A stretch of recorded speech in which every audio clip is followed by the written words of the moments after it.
नमस्कार एवरीबॉडी, मैं हूं समृति ग्रोवर, प्रोफेसर बड़ा बिजनेस, और वेलकम टू बड़ा बिजनेस जूनियर। बीबी जूनियर में आपका स्वागत है। ये एक ऐसा प्रोडक्ट है जो आपके बच्चे की लर्निंग को टॉप क्लास बनाता है, एक नए लेवल तक पहुंचाता है। तभी हम लोगों ने इसकी थीम जो रखी है वो एग्जाम के साथ भी है और एग्जाम के बाद भी। क्यों है ये थीम? क्योंकि आजकल जो मार्केट में प्रोडक्ट्स हैं वो या तो आपको एग्जाम के साथ वाली एजुकेशन देते हैं, यानी नर्सरी से लेके 12वीं तक या कुछ ही सब्जेक्ट की एजुकेशन देते हैं, या फिर जो एप्स हैं वो आपको कुछ स्किल के थोड़े बहुत कोर्सेज देते हैं जो इन्हांस करता है आपके सोचने का तरीका, आपके बोलने का तरीका, आपकी कम्युनिकेशन स्टाइल। पर हमने आपको जो प्रोडक्ट दिया है, जिसको हम बड़ा बिजनेस जूनियर कह रहे हैं, इसमें ये दोनों का मिश्रण है।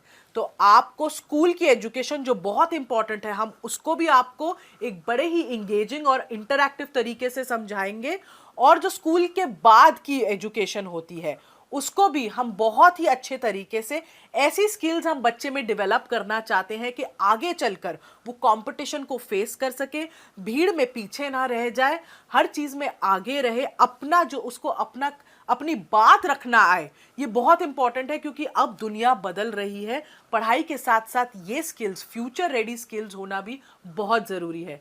तो अब क्योंकि मैंने एक बेस बना दी है कि ये बड़ा बिजनेस जूनियर प्रोडक्ट में है क्या, तो अब मैं आपको एक क्विक डेमो देना चाहूंगी कि इसके फीचर्स क्या क्या है। मैं आपको इस ऐप का एक टूर दूंगी। इस लर्निंग प्लेटफॉर्म में 50,000 से ज्यादा के मॉड्यूल्स हैं, वीडियोस हैं, 3D 4D 2D एनिमेशन के साथ। इसमें आपको क्विजेज मिलती हैं, इसमें इंटरैक्टिव सेशंस हैं, इसमें 10,000 से ज़्यादा गेम्स हैं, इसमें ज्योग्राफी में मैप वर्क समझाया गया है 3D के तरीके से, मैथ्स के लिए फॉर्मूला याद करने के लिए पूरी शीट्स हैं, रियल लाइफ वीडियोस से आपको पढ़ाई कराई गई है, फुली सॉल्व्ड एनसीईआरटी बुक्स के सवाल और उनके जवाब हैं, 10वीं के लिए टॉपर्स की आंसर शीट्स है ताकि आप बोर्ड में सही जवाब लिख सको, अच्छे नंबर ला सको। हिस्ट्री समझाने के लिए हिस्ट्री की टाइमलाइन बना दी है, अब बोरिंग तरीके से हिस्ट्री नहीं समझनी पड़ेगी। 10वीं के लिए सैंपल पेपर्स भी हैं, 1 लाख प्रैक्टिस क्वेश्चंस हैं हमारे प्रैक्टिस सेक्शन में, और आस्क अ डाउट फीचर है। अगर बच्चे को डाउट होता है तो वो डाउट भी पूछ सकता है। और हमने कुछ इसमें स्पेशल कंटेंट भी डाला है ऐसे बच्चों के लिए जो डिसलेक्सिया से सफ़र करते हैं। डिसलेक्सिया एक लर्निंग डिसऑर्डर है, तारे ज़मीन पर आपने देखी होगी, उसमें इसके बारे में काफ़ी विस्तार में तो बताया ही गया है। इसमें बच्चों को लिखने और पढ़ने में थोड़ी तकलीफ होती है, तो उनके लिए कंटेंट जो होता है, पढ़ाई स्पेशल तरीके से होती है, ज़्यादा विजुअलाइजेशन के साथ होती है, ऑडियो विजुअल्स का बहुत यूज़ होता है, तो ये भी हमने स्पेशल कंटेंट डिवाइस किया है ऐसे बच्चों के लिए।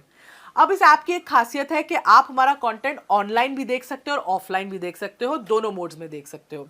अब जरा आप ऐप की तरफ अपनी नज़र डालें। मैं आपको दिखाना चाहती हूँ कि हमने इस ऐप को कैसे डिवाइस किया हुआ है। इसके यूआई यूएक्स से थोड़ा सा मैं आपको परिचित कराना चाहती हूँ। तो आप देखेंगे, अगर मैं होम पे जाऊँ सबसे पहले, तो हमने अपने ऐप को 3 भागों में बांट के रखा है। आप अगर यहाँ इस मेन्यू बार पे देखेंगे तो आप देख सकते हैं स्टडी, प्रैक्टिस, स्टडी खोलते ही स्टडी एक्चुअली खुल जाता है, प्रैक्टिस और परफॉर्मेंस। ये हमारे ऐप के 3 मेन पिलर्स हैं, 3 पार्ट्स हैं। अब मैं अगर आपको कोई भी क्लास खोल लें, अगर हम क्लास 10th भी खोल रहे हैं, जैसे आप अपनी क्लास 10th खोलते हैं या कोई भी क्लास खोलते हैं, आप देख सकते हैं ये 3 भाग, ये 3 पिलर्स आपको एकदम ऐप के बीच में दिखेंगे।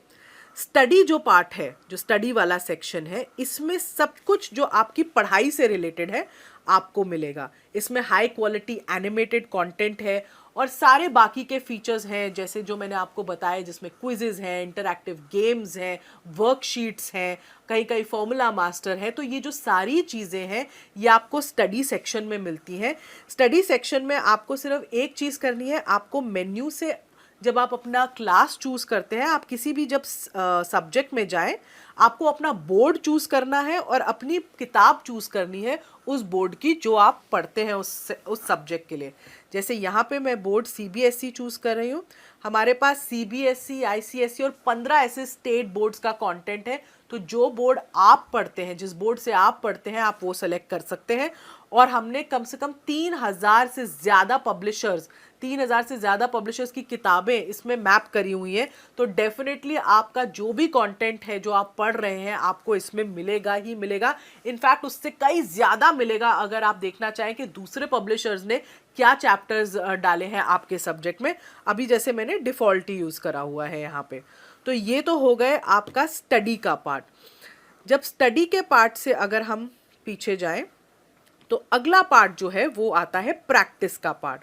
अब प्रैक्टिस में क्या है, प्रैक्टिस सेशन में आपके पास 1 लाख से भी ज्यादा क्वेश्चंस का एक क्वेश्चन बैंक है। आप अपने जो भी आपने चैप्टर्स पढ़े, जो भी सब्जेक्ट पढ़ा, आप उसको प्रैक्टिस कर सकते हैं इन सवालों के थ्रू। आप एक या एक से ज़्यादा चैप्टर भी चूज़ कर सकते हैं अपनी प्रैक्टिस करते वक्त। आप जैसे ही आप सेलेक्ट करते हैं चैप्टर्स, वो एक रैंडम क्विज के फॉर्म में एक फॉर्मेट ले लेता है और आपको क्वेश्चंस दिखाता है। इससे बच्चा जितनी चाहे उतनी बार प्रैक्टिस कर सकता है। अगर मैं सिविक्स खोलूँ, अभी जैसे मेरे सामने सिविक्स है, मैंने इसमें चैप्टर 1 चूज़ किया, चैप्टर 2 भी चूज़ करा और मैंने स्टार्ट कर दिया क्योंकि मैंने 2 चैप्टर पढ़े अभी फिजिक्स के। जैसे ही मैं ये स्टार्ट करूंगी, मेरे को एक क्विज के तरीके से क्वेश्चंस आने शुरू हो जाएंगे। आप देख रहे हो यहाँ पे टाइम लिमिट भी मेरी शुरू हो चुकी है और मैं इसका जवाब दे रही हूँ। अगर मैंने इसका जवाब दिया, सबमिट करा, इसके जवाब के बाद मैं नेक्स्ट क्वेश्चन पे पहुँचती हूँ। मैंने उसको सिलेक्ट कर लिया, मैं फिर तीसरे पे जा रही हूँ। ऐसे मैं जल्दी जल्दी सारे कर रही हूँ सिलेक्ट। अभी मैं सबमिट कर रही हूँ बीच में क्विज। अब जैसे मैंने सबमिट करी क्विज बीच में, अब आप देखिएगा मेरा ओवरऑल सब्जेक्ट परफॉर्मेंस कैसे आया है वो एकदम मुझे दिख जाता है। तो मैंने अटेम्प्ट 5 क्वेश्चन किए जिसमें से 4 सही थे और 1 गलत था। तो ये मेरा सब्जेक्ट वाइज परफॉर्मेंस का एक ग्राफ आ गया। नीचे मेरा चैप्टर वाइज परफॉर्मेंस का ग्राफ भी आ गया क्योंकि मैंने 2 चैप्टर चूज किए थे। तो पहले चैप्टर में मेरा कितना स्कोर हुआ और दूसरे चैप्टर के सवालों में मेरे को कितना स्कोर मिला। ये मेरा एक सब्जेक्ट परफॉर्मेंस रिव्यू, एक एनालिसिस आ जाता है टेस्ट का मेरा इस प्रैक्टिस सेक्शन में। अगर मैं चाहूँ इस टेस्ट को दोबारा देखना तो रिव्यू टेस्ट में भी मैं जाके इसको दोबारा देख सकती हूँ और मैं देख सकती हूँ कौन सा मेरा सवाल गलत था, क्यों था, और उसके बाद मैं आगे के क्वेश्चंस को भी आंसर कर सकती हूँ। तो ये प्रैक्टिस में बहुत ही फ़ायदा है। इसमें एक टेस्ट रिपोर्ट साथ में आ जाती है जिसमें मुझे पता चलता है कि मैंने कैसा परफॉर्म किया है। अब अगला जो हमारा तीसरा पिलर है, हम उस पे आ जाते हैं, वो है परफॉर्मेंस। मैं परफॉर्मेंस पे क्लिक करती हूँ। तो परफॉर्मेंस में आप देखिएगा ये हमारे 3 पार्ट्स खुलते हैं परफॉर्मेंस में। एक है एनालिसिस, एक है ट्रैक रिकॉर्ड और एक है सजेशंस। तो परफॉर्मेंस में क्या है, उसको पहले एनालिसिस वाले पार्ट में ओवरऑल परफॉर्मेंस दिख जाती है माँ बाप को कि बच्चे ने कैसा परफॉर्म किया है सब्जेक्ट में, और फिर चैप्टर वाइज परफॉर्मेंस या सब्जेक्ट वाइज परफॉर्मेंस होती है। ये जो परफॉर्मेंस है ये डायरेक्टली आपके प्रैक्टिस क्वेश्चन से लिंक्ड है। तो जितने ज़्यादा आप प्रैक्टिस क्वेश्चंस करोगे उतना ही आपकी परफॉर्मेंस के बारे में पता चलेगा और उतना ही आपका ट्रैक जो है रिकॉर्ड हो सकता है और सजेशंस मिल सकती हैं।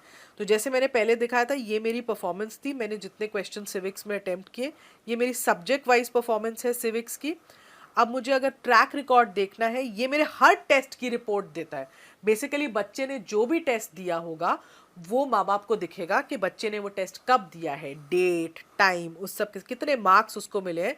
बेसिकली बच्चा झूठ नहीं बोल सकता कि मैंने ये टेस्ट दे दिया मम्मी, मुझे इतने मार्क्स मिले थे, क्योंकि एग्जैक्टली आपको पता चलेगा कि बच्चे ने कब ये टेस्ट दिया है। तो ये हो गया ट्रैक रिकॉर्ड। और ये है सजेशंस। ये कुछ इंटरेस्टिंग तरीके से थोड़े इमोजीज के साथ हमने अपने ऐप में डाली है। सजेशंस में आपको ये पता चलता है कि बच्चे को सजेशंस देते हैं कि कहाँ वो थोड़ा वीक है, कहाँ उसको इम्प्रूव करना चाहिए, कहाँ वो अच्छा है और इस पर उसको बहुत फोकस करना चाहिए। तो ये सजेशंस वो देख सकता है। अभी हम सिविक्स की देख रहे हैं, ऐसी हम इंग्लिश की देख पाएंगे, ज्योग्राफी की देख पाएंगे। यहाँ पे अभी आपको नो सजेशंस दिख रहा है क्योंकि मैंने कोई प्रैक्टिस क्वेश्चन अटेम्प्ट ही नहीं किया था। तो ये एक परफॉर्मेंस का पिलर है जो पेरेंट्स को बहुत हेल्प करता है बच्चे की प्रोग्रेस देखने के लिए। उनको पता चलता है कि बच्चा कैसा सब्जेक्ट वाइज कर रहा है, डेली एक्टिविटी उसकी क्या है, पिछले हफ्ते उसने क्या किया था। क्योंकि ट्यूशन में बच्चा ज़रूर जा रहा है पर आपको ये नहीं पता चलता कि बच्चा ट्यूशन में कैसा परफॉर्म करके कहाँ उसके वीक एरियाज है, कहाँ आपको वो रिपोर्ट नहीं मिलती। इसमें आपको कम से कम वो रिपोर्ट एकदम सामने दिख रही है जिससे आपको पता चल रहा है कि आपका बच्चा एग्जैक्टली कैसा परफॉर्म कर रहा है और कहाँ उसको इम्प्रूवमेंट की ज़रूरत है और कहाँ वो एक्चुअली बहुत अच्छा है। तो ये थे हमारे ऐप के 3 मेन पिलर्स जो मैंने अभी आपको समझाया। तो ये तो था हमारा एग्जाम के साथ भी का सेक्शन। इसमें एक और सेक्शन जो जुड़ेगा वो होगा एग्जाम के बाद भी का सेक्शन, और इसको हमने 2 पार्ट्स में डिवाइड किया है। एक फ्यूचर रेडी स्किल्स। क्या होती है फ्यूचर रेडी स्किल्स? जो बच्चे को मानसिक तरीके से तैयार करती है जो इतना कंपेटिटिव दुनिया है उसमें शाइन करने के लिए, जिसमें आपको कॉन्फिडेंस बिल्डिंग पे, आपको बोलना कैसे है, पब्लिक स्पीकिंग कैसे करनी है, स्टेज से नहीं डरना है, ये सब सिखाते हैं हम। जिसमें आपको प्रॉब्लम सॉल्विंग एटीट्यूड कैसे बनाना है, कॉन्फ्लिक्ट, लड़ाई, ऐसी सिचुएशन को कैसे मैनेज करना है, आगे चल के टीम्स में आप कैसे काम करोगे। पूरी मानसिकता बदल जाती है अगर बच्चे को पहले से ही इन सब स्किल्स की ट्रेनिंग मिलती जाए। और दूसरी ओर जो हम सिखा रहे हैं वो है एंटरप्रेन्योरशिप, क्योंकि एंटरप्रेन्योरशिप में हम माहिर हैं। और अगर बच्चे को बचपन से ही एक एंटरप्रेन्योरशिप माइंडसेट बिल्ड करना सिखाया जाए तो बच्चे का आउटलुक बहुत बदल जाता है चीज़ों की तरफ। वो सिर्फ जॉब लेने के लिए ही नहीं पढ़ता, वो जॉब बनाने के लिए पढ़ता है। तो पूरा एंटरप्रेन्योरशिप का एक करिकुलम है जिसमें उसको उसके बेसिक्स, फाइनेंस के बेसिक्स समझाए हैं, ब्रांडिंग क्या होती है, मार्केटिंग क्या होती है, कैसी स्किल्स होती है एंटरप्रेन्योरशिप में, गो टू मार्केट स्ट्रैटेजी क्या होती है, लोगों की आइडिया कैसे लोग जनरेट करते हैं। तो एक पूरा होलिस्टिक अप्रोच, कहते हैं ना 360 डिग्री डेवलपमेंट अप्रोच, हमने बच्चे के लिए यूज की है इस ऐप में। तभी हम इसको एग्जाम के साथ भी और बाद भी का हमने टैगलाइन चूज की है, क्योंकि साथ तो बहुत लोग निभा रहे हैं, बाद में लोग छोड़ देते हैं, हम बाद में भी आपको पकड़ के रखेंगे। Thank you.